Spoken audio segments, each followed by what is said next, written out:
புனித லூர்து அன்னையின் வரலாறு. பிரான்ஸ் நாட்டில் உள்ள லூர்து நகரில் பெர்னதெத் சுபீரு என்ற 14 வயது சிறுமிக்கு 1858ஆம் ஆண்டு பிப்ரவரி மாதம் 11ஆம் தேதி தொடங்கி ஜூலை மாதம் 16ஆம் தேதி வரை மொத்தம் 18 முறை அன்னை மரியா காட்சி கொடுத்தார். மசபியேல் என்ற குகையில் விறகு பொறுக்கச் சென்றபோதுதான் முதல் காட்சி அரங்கேறியது. அன்னை மரியா வெள்ளை ஆடையணிந்து இடுப்பில் நீல நிறக் கச்சையுடனும் பாதங்களில் பொன்னிற ரோஜாக்களுடனும் காட்சியளித்தார். பிப்ரவரி 11ஆம் தேதி முதல் காட்சியில் அன்னை மரியா எதுவும் பேசவில்லை, புன்னகைத்துவிட்டு சிலுவை அடையாளம் மட்டும் வரைந்தார். பிப்ரவரி 18ஆம் தேதி 3வது காட்சியின்போதுதான் அன்னை முதன்முதலில் பேசினார். பெர்னதெத் ஒரு காகிதத்தை நீட்டி அதில் பெயரை எழுதி கேட்க, அன்னை மரியா, நான் இங்கே சொல்வதை எழுதி வைக்க வேண்டிய அவசியம் இல்லை என்று கூறினார். தொடர்ந்து அவர், அடுத்த 15 நாட்களுக்கு நீ இங்கே வருவாயா என்று கேட்டார். பெர்னதெத் சம்மதித்ததும் அன்னை, இந்த உலகில் உனக்கு மகிழ்ச்சியை தருவதாக நான் வாக்குறுதி அளிக்கவில்லை, ஆனால் மறு உலகில் தருவேன் என்று உறுதியளித்தார். பிப்ரவரி 21ஆம் தேதி சிறுமியிடம் அன்னை பாவிகளுக்காக இறைவனிடம் வேண்டிக்கொள் என்று கேட்டுக்கொண்டார்.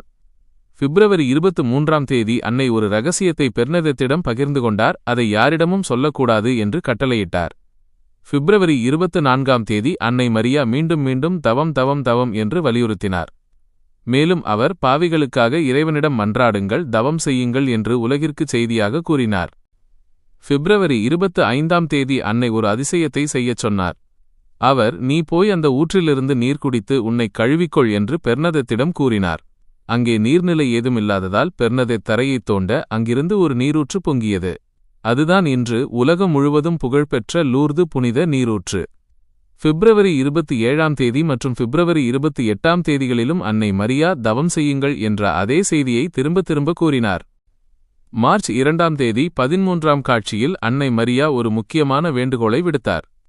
அவர், நீ குருக்களிடம் சென்று இங்கே ஒரு சிற்றாலயம் எழுப்பப்பட வேண்டுமென்றும் மக்கள் பவனியாக இங்கே வரவேண்டும் என்றும் சொல் என்று கேட்டுக்கொண்டார். மார்ச் 25ஆம் தேதி மங்கள வார்த்தை திருவிழாவன்று அன்னை தன் பெயரை வெளிப்படுத்தினார். பெர்னதெத் பலமுறை அன்னையின் பெயரை வினவியபோது அன்னை மரியா தன் கரங்களை கூப்பி வானத்தை நோக்கி பார்த்து, நானே அமல உற்பவம் என்று கூறினார். இந்த வார்த்தை கத்தோலிக்க திருச்சபையில் ஒரு மாபெரும் உண்மையை உறுதிப்படுத்தியது. இறுதியாக ஜூலை மாதம் 16ஆம் தேதி அன்னை மரியா கடைசி முறையாக காட்சியளித்தார். அன்றைய தினம் அவர் எதுவும் பேசவில்லை என்றாலும் முன்பை விட மிகவும் அழகாக தெரிந்ததாக பெர்னதெத் பிற்காலத்தில் குறிப்பிட்டார். இந்த 18 காட்சிகளின் வழியாக அன்னை மரியா உலகிற்கு தவத்தையும் செபத்தையும் பாவிகளுக்கான மன்னிப்பையும் ஒரு பெரும் கொடையாக வழங்கினார். பெர்னதெத் அன்னை மரியாவை கண்ட அந்த நாட்களைப் பற்றி இன்னும் ஆழமாக பார்த்தால் அன்னை மரியா ஒவ்வொரு முறையும் அந்த சிறுமியிடம் காட்டிய அன்பு அளவிட முடியாதது.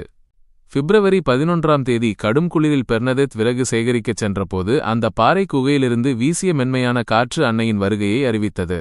அப்போது அன்னை மரியா காட்டிய அந்த சிலுவை அடையாளத்தை பார்த்துதான் பெர்னதெத் பயம் நீங்கி செபமாலை சொல்லத் தொடங்கினார். 3வது காட்சியின்போது அன்னை மரியா மிகவும் மரியாதையாக, தயவு செய்து அடுத்த 15 நாட்களுக்கு நீ இங்கே வருவாயா என்று ஒரு தோழியைப் போல் கேட்டது பெர்னதெத்தை நெகிழச் செய்தது. அந்த 15 நாட்கள் காட்சிகளின்போது அன்னை மரியா பெர்னதெத்தின் காதுகளில் மட்டும் கேட்கும்படி 3 இரகசியங்களைச் சொன்னார். அந்த இரகசியங்களை பெர்னதெத் தனது மரணம் வரை யாரிடமும் வெளிப்படுத்தவில்லை. அன்னை மரியா ஊற்றை காட்டிய அந்த சம்பவம் மிகவும் வியப்பானது. அன்னை, நீ போய் அந்த ஊற்றிலிருந்து நீர் குடித்து உன்னை கழுவிக்கொள் என்று சொன்னபோது பெர்னதெத் அருகில் இருந்த காவே ஆற்றுக்குச் செல்ல முயன்றார். ஆனால் அன்னை மரியா விரலால் குகையின் ஒரு மூலையை காட்டியதும் அங்கே பெர்னதெத் வெறும் கையால் மண்ணை தோண்டினார். முதலில் சேறு கலந்த நீர் வந்தாலும் அன்னை சொன்னதற்காக அதை அவர் குடித்தார். மக்கள் இதை பார்த்து பெர்னதெத்தை ஒரு பைத்தியம் என்று கேலி செய்தார்கள். ஆனால் அடுத்த சில மணிநேரங்களில் அந்த சிறிய குட்டை ஒரு பெரிய நீரூற்றாக மாறி இன்று வரை வற்றாமல் ஓடிக்கொண்டிருக்கிறது. அன்னை மரியா கேட்டுக்கொண்டதற்கிணங்க பெர்னதெத் பங்கு தந்தை பேராமால் என்பவரிடம் சென்று கோவில் கட்டச் சொன்னபோது அந்த தந்தை முதலில் நம்பவில்லை. அந்த பெண்மணியிடம் அவளுடைய பெயரை கேட்டு வா என்று அவர் கண்டிப்பாக சொன்னார். அதன் பிறகுதான் மார்ச் 25ஆம் தேதி அன்னை மரியா நானே அமல உற்பவம் என்று தனது அடையாளத்தை உறுதிப்படுத்தினார். கல்வி அறிவில்லாத அந்த ஏழை சிறுமிக்கு அமல உற்பவம் என்ற வார்த்தைக்கு பொருள் கூட தெரியாது. அந்த வார்த்தையைத்தான் மறந்துவிடக்கூடாது என்பதற்காக வழிநெடுக அதைச் சொல்லிக்கொண்டே பங்கு தந்தையிடம் போய் அப்படியே சொன்னார். அந்த வார்த்தையை கேட்டதுமே அன்னை மரியாதான் அங்கே வந்திருக்கிறார் என்பதை திருச்சபை உறுதி செய்தது. ஏப்ரல் 7ஆம் தேதி நடந்த காட்சியின்போது பெர்னதெத் கையில் ஏந்தியிருந்த மெழுகுவர்த்தி அவர் விரல்களைத் தொட்டு எரிந்தும் அவருக்கு எந்த சுடும் தெரியவில்லை. இது அங்கிருந்த மருத்துவரையே ஆச்சரியத்தில் ஆழ்த்தியது. இவ்வாறாக அன்னை மரியா லூர்து நகரில் கொடுத்த காட்சிகள் இன்று வரை கோடிக்கணக்கான மக்களின் நோயை தீர்க்கும் மருந்தாகவும் ஆன்மீக ஒளியாகவும் திகழ்ந்து வருகின்றன. அன்னை மரியா லூர்து நகரில் பெர்னதெத் சுபீருவிடம் வலியுறுத்திய மிக முக்கியமான விஷயம் செபமாலை மற்றும் பாவிகளுக்கான செபம். அன்னை ஒவ்வொரு முறையும் காட்சியளித்தபோது தனது கைகளில் செபமாலையை ஏந்தியிருந்தார். லூர்து அன்னையிடம் நாம் வேண்டும்போது சொல்ல வேண்டிய மிக முக்கியமான செபம் மற்றும் அன்னை அங்கே கற்றுக் கொடுத்த செப உணர்வை இங்கே காணலாம். லூர்து அன்னை நமக்கு கற்றுக் கொடுத்த செபத்தின் சாராம்சம் இதுதான்: பாவிகளுக்காக இறைவனிடம் வேண்டிக் கொள்ளுங்கள். உலகம் தவம் செய்ய வேண்டும் என்பதே அவர் விடுத்த அழைப்பு. லூர்து அன்னையின் திருநாட்களிலும் நாம் அவரை நினைக்கும்போதும் சொல்ல வேண்டிய செபம் இதோ. லூர்து நகரில் மசபியல் குகையிலே காட்சியளித்த புனித அமல உற்பவ அன்னையே, உம்மை நாங்கள் போற்றுகிறோம். உமது திருக்குமாரன் இயேசுவிடம் எங்களுக்காக பரிந்து பேசும் தாயே, நீர் பெர்னதெத் வழியாக உலகிற்குச் சொன்ன தவம் தவம் தவம் என்ற வார்த்தைகளை நாங்கள் எங்கள் வாழ்வில் கடைப்பிடிக்க அருள்தாரும். பாவிகளாகிய எங்களுக்காகவும் உலகம் முழுவதின் அமைதிக்காகவும் உம்மிடம் மன்றாடுகிறோம். உடல் பிணியால் வாடுவோருக்கு அந்த புனித நீரூற்றைப் போல மருந்தாகி குணமளியும். உள்ளத்தின் துயரால் தவிப்போருக்கு ஆறுதல் தாரும்.